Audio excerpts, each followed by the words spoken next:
সূরা ইউসুফের মধ্যে আপনারা আমরা একটা আয়াত পেয়েছি, ওয়াগাল্লাকাতিল আবওয়াবা ওয়াকালাত হাইতা লাক। ইমাম হাফসের তিলাওয়াতে ওটা ওয়াকালাত হাইতা লাক, অন্য আয়াতের তিলাওয়াতে আছে ওয়াকালাত হিতা লাক, আয়াতটি কিরাতে আছে ওয়াকালাত হিত্তা লাক। বুঝতে পেরেছেন পার্থক্য? তো এইগুলো না শিখে হামাকা ইউটিউবে এটা দেখলেন না, শুরু করে দিলেন, পরে ওদিকে খুয়াবেন নামাজি হবে না মাঝখান থেকে, এগুলো করবেন না। তো ফুলতলি সাহেব এসে হাফিজ আব্দুর রউফ শাহবাজ বুড়ি করমপুরি রহমতুল্লাহ আলাইহির কাছে ইলমে কিরাত শেখার পরে তিনি চিন্তা করলেন এবার আমাকে শিখতে হবে কিরাত যে জায়গা থেকে উৎপন্ন হয়েছে, সেখান থেকে মক্কা শরীফ থেকে। চলে গেলেন মক্কা শরীফে, জাহাজে গিয়েছেন, 14 দিন লেগেছিল মুম্বাই থেকে।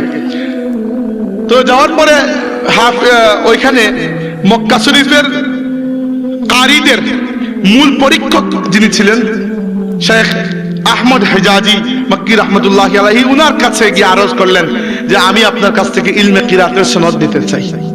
উনি বললেন যে আমি কোনো আরবের বাইরের মানুষকে সনদ দিই না, এরা চুর, এরা শব্দ অক্ষর চুরি করে, জাল জ বদ দাল এগুলোর মধ্যে পার্থক্য করতে পারে না, এগুলোর মধ্যে সিন আর সা এগুলোর মধ্যে পার্থক্য হয় না, সা এবং সাদের মধ্যে পার্থক্য হয় না, জা এবং জর মধ্যে পার্থক্য হয় না, দাল এবং বদের মধ্যে পার্থক্য হয় না, পার্থক্য করতে হবে আপনাকে।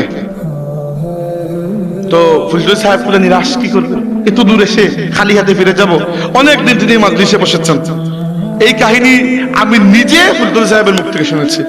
তো এক সময় তিনি চিন্তা করলেন হয়তো ওই উস্তাদ আর সনদ দেবেন না। তিনি বললেন সাহেব আমি এত দূর থেকে এসেছি, আপনি আমার কিরাত একটু আবার শুনে নিন, যদি শুনিয়ে যেতে পারি, সনদ নাই বা দিলেন, মনে করলাম আশা সার্থক হয়েছে। কিরাত শুনে তো উনি অভিভূত, ফুলতলি সাহেব জড়িয়ে ধরেছেন, বাবা তুমি এই কিরাত কোন জায়গা থেকে শিখেছেন? উনি বলেছেন যে আমি হাফিজ আব্দুর রউফ রহমতুল্লাহ আলাইহির ছাত্র।